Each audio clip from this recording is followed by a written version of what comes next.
So I'm so happy to be here today, Chad. Thanks for having me. Tell us a little about you and what you do. I'm the risk manager here at the trust company. What is a typical day for you, or is there a typical day? No typical day.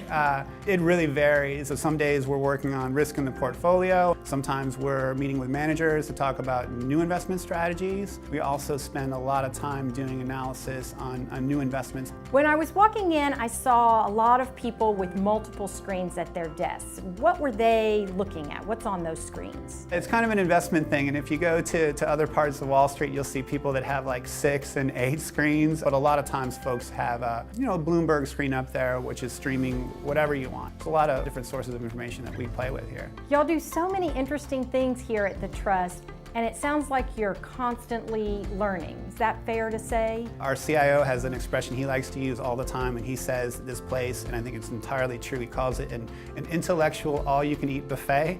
And it's sort of a good analogy because we've all been to all-you-can-eat buffets, and you should never go home hungry, right? A lot of people don't realize that the Controller's Office and the Trust work together. Can you explain that relationship? The best way to think of it is just sort of think of it as a division of the Comptroller's Office, but originally we were a special purpose entity that was created to invest money for the state. So we run a big treasury pool for the state's treasury, so we keep that money and just invest it, and then we have the endowments, and what those things are meant to do is to be sort of permanent capital that has a higher rate of return. That's the side that I work on, and that one invests in a lot of stuff. And so it's private equity, it's real estate, it's venture, we do hedge funds and bond funds and equity funds, and so we're kind of like a division of the Comptroller's Office, but we just exist to invest that money.